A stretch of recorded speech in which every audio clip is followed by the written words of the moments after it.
Class 12-এর ছাত্রছাত্রীরা, আমরা গত ক্লাসে যেখানে শেষ করেছিলাম মাই সেকেন্ডারি শুরু করি, পর্যায়ন প্রক্রিয়ার মধ্যে আমরা শেষ করেছিলাম যে পর্যায় প্রক্রিয়ার বিভিন্ন মাধ্যমগুলো হলো নদী, বায়ু, হিমবাহ, সমুদ্র তরঙ্গ, সুনামি, জোয়ার ভাটা সহ বিভিন্ন মানুষের কার্যাবলী এবং তৎসহ মাধ্যাকর্ষণ কার্যের ফলে ঘটিত পুঞ্জিত ক্ষয় বা সংঘটিত পুঞ্জিত ক্ষয়। নদী, বায়ু, হিমবাহ, সমুদ্র তরঙ্গ এগুলো আমাদের তোমরা ক্লাস 10-এ পড়েছো, নদী, বায়ু, হিমবাহ। আর তোমাদের ক্লাস 12-এ পড়তে হবে যেটা ভৌমজল এবং ভৌমজলের কাজের ফলে ঘটিত ভূমিরূপ। সেই আগে ভৌমজল সম্বন্ধে তোমাদের আলোচনা করছি। তাহলে অধ্যায় হচ্ছে ভৌমজল।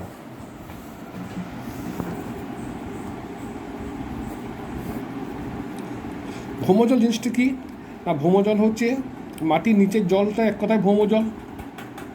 ভূপৃষ্ঠের নিচে ভূগর্ভে মাটি, রেগোলিত এবং শিলারন্ধ্রের গুলোতে যে জল অবস্থান করে সেটাই ভৌমজল। এ প্রসঙ্গে বিখ্যাত বিজ্ঞানী এম.আর. লোধার সংজ্ঞাটা বিশেষ গুরুত্বপূর্ণ। সেই সংজ্ঞাতে তিনি বলেছেন যে ভূপৃষ্ঠের নিচে এবং ভূ অভ্যন্তরে অপ্রবেশ্য পদার্থ দ্বারা গঠিত অপ্রবেশ্য পদার্থ দ্বারা গঠিত স্তরের উপর যে শিলাস্তরের বা মৃত্তিকা স্তরের রন্ধ্রগুলোকে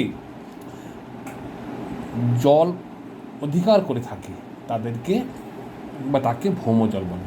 আরেকবার বলি যে ভূপৃষ্ঠের নিচে এবং ভূ অভ্যন্তরের অপ্রবেশ্য পদার্থ দ্বারা গঠিত শিলাস্তরের উপর মাটির ও শিলারন্ধ্রগুলোকে যে জল অধিকার করে থাকে তাকে ভৌমজল বলে।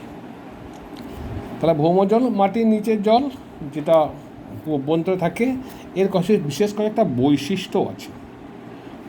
ভৌমজলের বিশেষ করে একটা বৈশিষ্ট্যগুলোর মধ্যে প্রথমেই এর 1 নম্বর বৈশিষ্ট্য কথা বলতে গেলে বলে উৎস। এর প্রত্যেকে আসে আর ভৌমজলের উৎস হলো বৃষ্টির জল, তুষারগড়া জল, শিশির, তুহিন প্রভৃতি ভৌমজলের প্রধান উৎস। দ্বিতীয় ভৌমজলের প্রবাহ। দ্বিতীয় হচ্ছে এর প্রবাহ। ভৌমজলের প্রবাহ তুলনামূলকভাবে কম।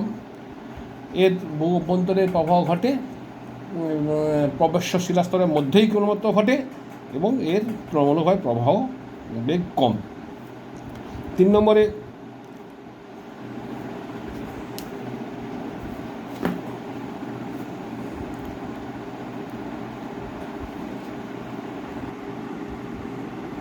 তৃতীয় নির্গমন।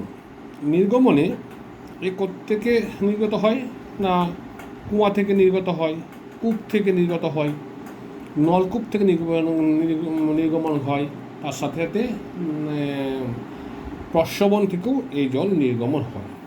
4 নম্বরের এর বিভিন্ন বিশেষ বৈশিষ্ট্য হচ্ছে যে এই জলের দ্রাব্যতা, চাপ ও উষ্ণতা। মাটির নিচে এই জলের কিন্তু বা অর্থাৎ ভৌমজলের দ্রাব্যতার পরিমাণ বেশি, অনেক বেশি পরিমাণ গুলিতে পারে সে। চাপ, মাটির নিচে থাকে বলে এই জলের চাপের পরিমাণও বেশি। এবং উষ্ণতা, এই জলের উষ্ণতার পরিমাণও সবসময়ের জন্য বেশি স্বাভাবিক বা সাধারণ জলের তুলনায়। আবার যে উষ্ণ প্রস্রবণের জল বা গিজারের জল পরে আমরা জানবো, সেই জলে উষ্ণতা পরিমাণ অনেকটাই বেশি। আর তার সাথে খনিজ পদার্থ, মাটির নিচে জলের খনিজ পদার্থে বিভিন্ন প্রকার খনিজ পদার্থ এখানে দ্রবীভূত হয়ে থাকে। আগে বলেছি যে দ্রাব্যতার পরিমাণ বেশি, সেজন্য বিভিন্ন প্রকার খনিজ পদার্থ এটাতে গুলে থাকে। এরপরে আসবো ভৌমজলের বৈশিষ্ট্যের পরে ভৌমজলের বিভিন্ন উৎস বা প্রকারভেদ। উৎস বা একে প্রকারভেদও বলে। ভৌমজলের প্রকারভেদ এটা একটা বিশেষ গুরুত্বপূর্ণ, এখান থেকে হামেশাই প্রশ্ন আসে। কত প্রকারের ভৌমজল হয়? ভৌমজলের প্রকারভেদে বলতে গেলে ভৌমজলকে মূলত আমরা বিভিন্নভাবে পেয়ে থাকি। প্রথমেই যে জলটা, সেই জলটাকে আমরা বলি আবহিক জল।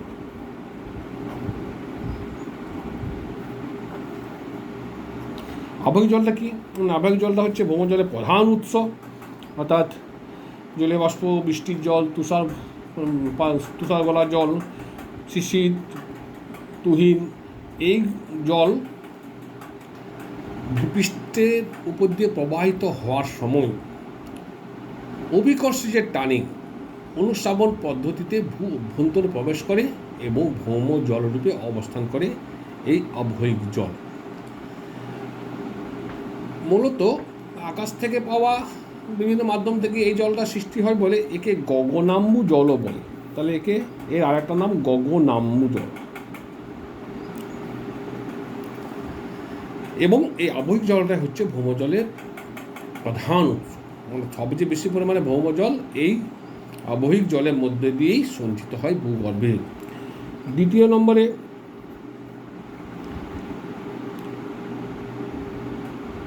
উৎসন্দ জল।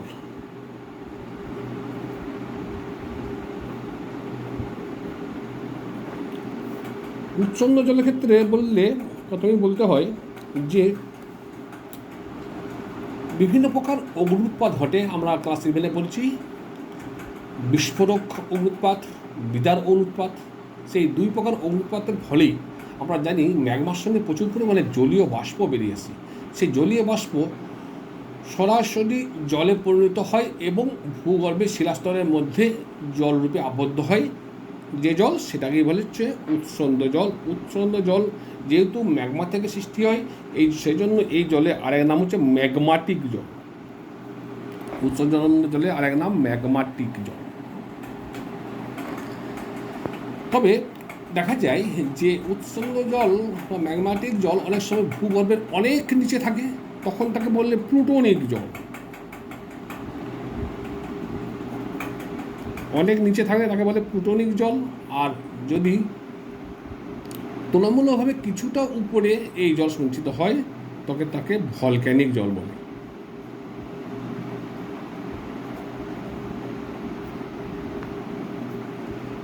তৃতীয় নম্বর সহজাত জল। জাত মানে জন্ম, সহজাত জল বলতে বোঝায় যে মহাসাগরীয় অঞ্চলে যে পলি জমা হয়, সে পলি যখন পাললিক শিলাস্তরে পরিণত হয়, সেই পাললিক শিলাস্তরে যখন অনেক সময় পলি যখন পাললিক শিলায় পরিণত হয়, তখন ওই পাললিক শিলাস্তরে জল কিছু জমা হয়ে থেকে যায়। সেই ধরনের জলকে বলে সহজাত জল, যেটা পাললিক শিলাস্তরের মধ্যেই পাওয়া যায়। তো পাললিক শিলাস্তরে এই ধরনের জল পাওয়া যায়। আবার বিভিন্ন প্রকার যে প্রাণী বা উদ্ভিদ তাদের দেহ সঞ্চিত হয় এবং সেই দেহটা পাললিক শিলা গঠনকালে যখন সেটা জীবাশ্মে পরিণত হয়, তো সেই জীবদেহের থেকে যে জল নির্গত হয় সেই ধরনের জল এইভাবেই সৃষ্টি হয়। তাই এই সহজাত জলের আরেক নাম হচ্ছে জীবাশ্ম জল। জন্ম হওয়ার সময় এই জল সৃষ্টি হয় বলে একে জন্মগত জলও বলে। তাহলে প্রত্যেকটা জলেরই একাধিক নাম রয়েছে। জন্মগত জল বা জীবাশ্ম জল সহজাত জলের আরেক নাম। 4 নম্বরে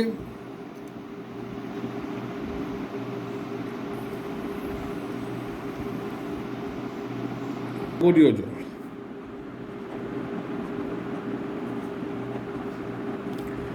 মহাসাগরীয় জলটা কি না, এটা মূলত উপকূলবর্তী অঞ্চলে, যেখানে সমুদ্র কাছাকাছি অঞ্চলে, সেখানে দেখা যায় যে কিছু কিছু প্রবেশ্য শিলাস্তর থাকে।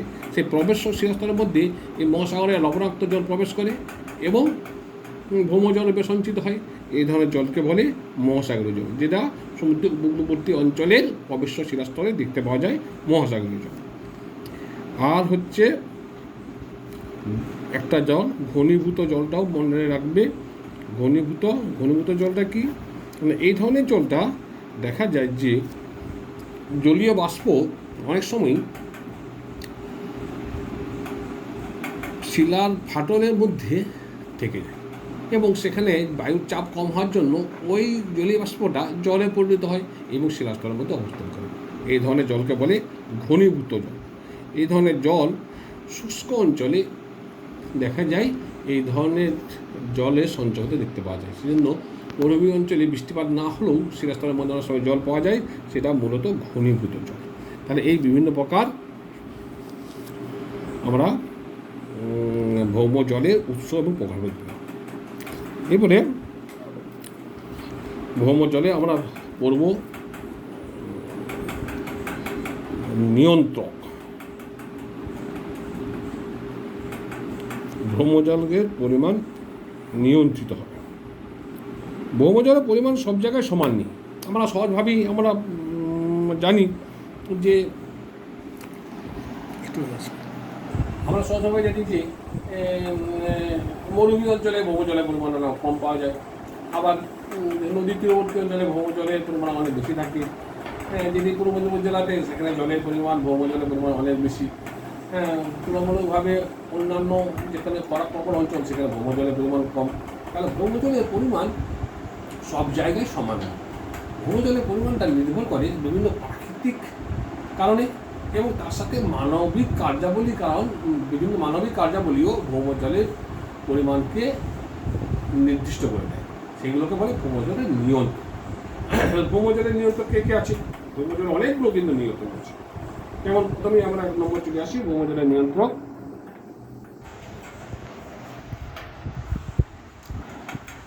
ভৌমজলের নিয়ন্ত্রিত পথে আছে যে বৃষ্টিপাতের না বলে এটাকে অধক্ষেপণে বলি।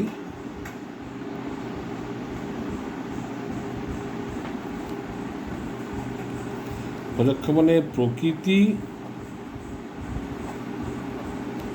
তার পরিমাণ ও স্থায়িত্ব।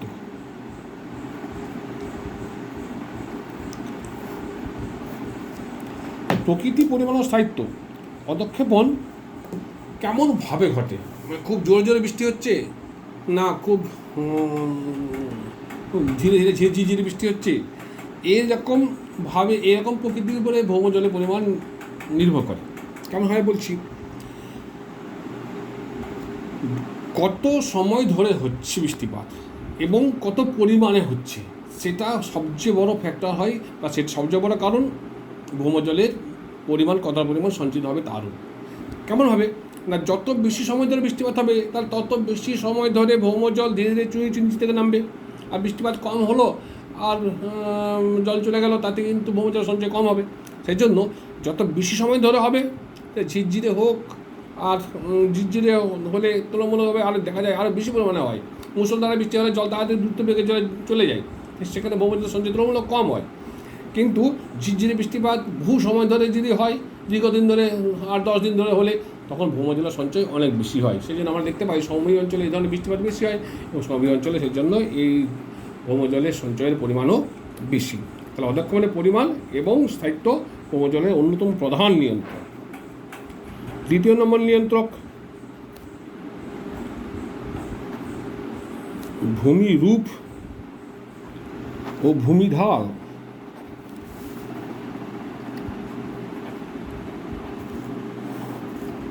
কী ধরনের ভূমিরূপ আছে, পাহাড় পর্বত আছে, মালভূমি আছে, না সমভূমি আছে, সেটাও ভৌমজলের অন্যতম প্রধান নিয়ন্ত্রণ। যেমন যখন দেখা যায় কোনো পার্বত্য অঞ্চলে অনেক বৃষ্টিপাত হয়, কিন্তু পার্বত্য অঞ্চলে তুলনায় ভৌমজলের পরিমাণ কম হয়। কারণ পাহাড়ি অঞ্চলে বা পার্বত্য অঞ্চলে ভূমি ঢালের পরিমাণ বেশি, জল অতি দ্রুত দিকে নেমে চলে আসে, বা কম ঢাল অঞ্চল থেকে নেমে চলে আসে। যেহেতু ঢাল বেশি, জল অতি দ্রুত যেতে পারে, সেই জন্য পার্বত্য অঞ্চলে ভৌমজলের সঞ্চয়ের পরিমাণ অনেক কম। আর তবে দেখা যায় ভানযুক্ত অঞ্চলে, যেখানে নরম শিলা গঠিত অঞ্চল, আবার ভানযুক্ত অঞ্চল বা যেখানে চুটি গঠিত অঞ্চল, সেখানেও দেখা যায় যে ভৌমজলের পরিমাণ তুলনামূলকভাবে অনেক কম হয়। তাহলে ভূমিরূপ কিন্তু ভৌমজলের পরিমাণের অনেকটা নিয়ন্ত্রণ করছে। শিলার সছিদ্রতা ও প্রবেশতা, এই দুটো একটা গুরুত্বপূর্ণ জিনিস, অতি বড় গুরুত্বপূর্ণ জিনিস, এবং এটা ভালো করে বুঝতে হবে জিনিসটা কী। এখন সব শিলা সমান, আমরা দেখেছি যে মাটি নরম, তুলনামূলকভাবে একটা স্টোন চিপ অনেক বেশি শক্ত। তাহলে সব ধরনের শিলা কিন্তু নয়, কারণ শিলা বিভিন্ন প্রকার মাটির কণা এবং বিভিন্ন খনিজ কণা দ্বারা গঠিত হয় সাধারণভাবে।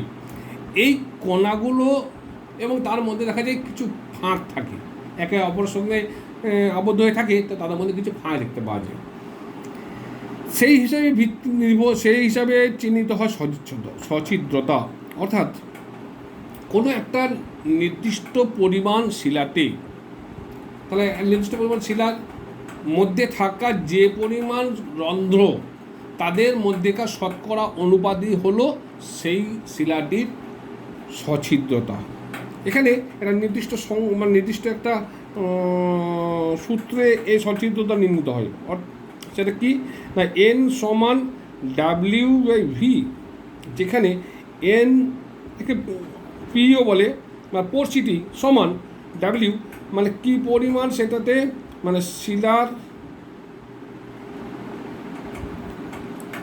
মধ্যে রন্ধ্রের মোট রন্ধ্রের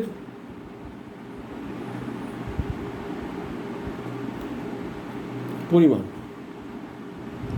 এবারে ভাই এই ভি সমান হচ্ছে ভলিউম, সেটা হচ্ছে শিলার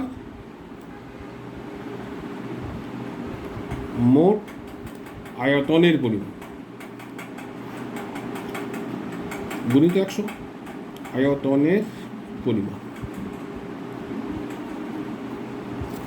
তাহলে জল তো থাকে এই শিলা রন্ধ্রের মধ্যেই, তাহলে রন্ধ্র যত বেশি থাকবে ততই জলের পরিমাণ বেশি হবে, বা রন্ধ্র যত বেশি থাকবে জল তত বেশি নিচের দিকে অবিশ্রুত হবে। হ্যাঁ, তাহলে শিলার মোট আয়তনের পরিমাণ, তাহলে শিলার যত পরিমাণ শিলা আছে আর তার মধ্যে যে পরিমাণ রন্ধ্র আছে তাদের মধ্যেকার শতকরা অনুপাত, এটাই হলো শিলার সছিদ্রতা। এবারে সছিদ্রতার উপর নির্ভর করবে প্রবেশতা।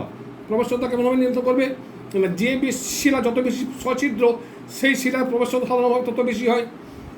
যেমন বেলে পাথর, কাদা পাথর, বেলে পাথর, চুনা পাথর, ডলোমাইট, এইগুলোর মধ্যেকার ফাঁক অনেক বেশি, আর এর মধ্যে দিয়ে জল অনেক বেশি নিচে থেকে প্রবেশ করে, তাহলে এই শিলাগুলোর প্রবেশতার পরিমাণ বেশি। আবার প্রবেশতা নেই, কিন্তু দেখা যায় যে গ্রানাইট, গ্রাব্য, কোয়ারজাইট, এই ধরনের শিলাগুলো অনেক বেশি ফাটল এবং দারুণ থাকে। সেজন্য এগুলো এদের চরিত্র অপ্রবেশ্য হলেও ফাটল দারুণ থাকার জন্য এদের প্রবেশতার পরিমাণ অনেক বেশি। আবার কাদা পাথর কিন্তু সে অনেক বেশি সছিদ্র, কিন্তু তার ছিদ্রের পরিমাণ এত সূক্ষ্ম যে সেটা প্রবেশ্য শিলাস্তর হলো অপ্রবেশ্য শিলা মতো আচরণ করে। আবার ব্যাসল্ট, গ্রাব্য, স্লেট, এই শিলাগুলোর মধ্যে দিয়ে জল মাটির নিচে প্রবেশ করতে পারে না, অর্থাৎ এই শিলাগুলোর প্রবেশতার পরিমাণ সবচেয়ে কম।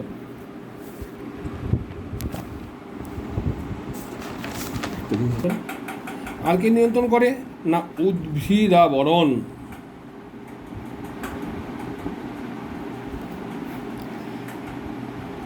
তাহলে এটা ছিল 4 নম্বর, 3 নম্বর, এটা হলো 4 নম্বর, উদ্ভিদের আবরণ। কারণ কোনো জায়গায় যদি গাছপালা দিয়ে আবৃত থাকে তাহলে সেই জায়গায় দেখা যায় যে ভৌমজল সঞ্চয় বেশি হয়। কেন না, উদ্ভিদের শেকড় তারা কী করে না, তারা মাটির মধ্যেকার জলকে শোষণ করে, ফলে মাটির মধ্যে একটা শুষ্কতা সৃষ্টি করে।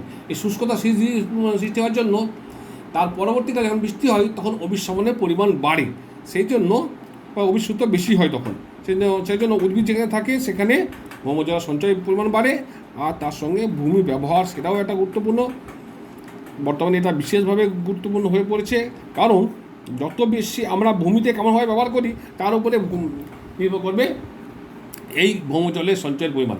যেমন গ্রামাঞ্চলে সেখানে কৃষি জমি, সেখানে পুকুর একাধিক আছে, সেখানে তৃণভূমি আছে, যার ফলে এই স্তরগুলোর মধ্য দিয়ে জল খুব সহজেই মাটির নিচে প্রবেশ করে এবং ভৌমজল সঞ্চিত হয়। সেই জন্য দেখা যায় গ্রামাঞ্চলে ভৌমজলের সঞ্চয়ের পরিমাণ অনেক বেশি।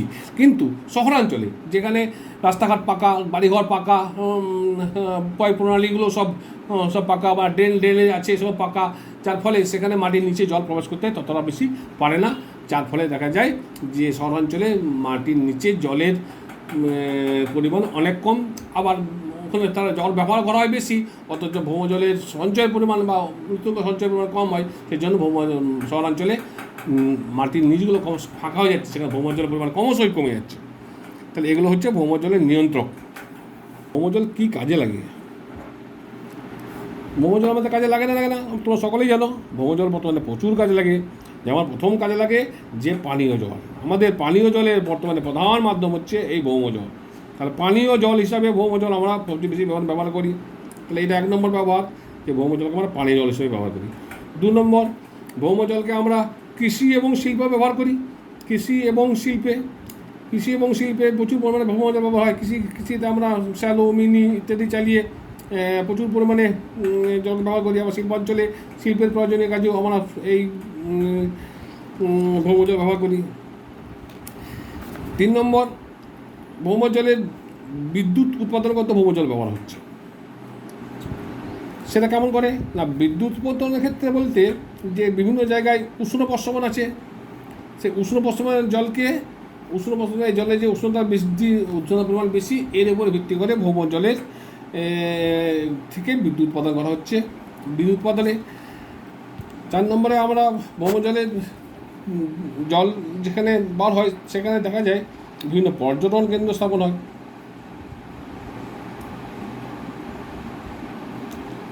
ভৌমজল বিভিন্ন জায়গায়, বিশেষত চুনাপাতাগুলিত অঞ্চলে প্রচুর পরিমাণে ভূমিরূপে ভাস্কর্য সৃষ্টি করে। সেই ভূমিরূপের ভাস্কর্যের উপর ভিত্তি করে দেখা যায় সেখানে অনেক মানুষ সেই বিস্ময়কর ভূমিরূপগুলো দেখতে যায় এবং সেটা একটা অন্যতম গুরুত্বপূর্ণ পর্যটন কেন্দ্র হিসাবে গড়ে ওঠে।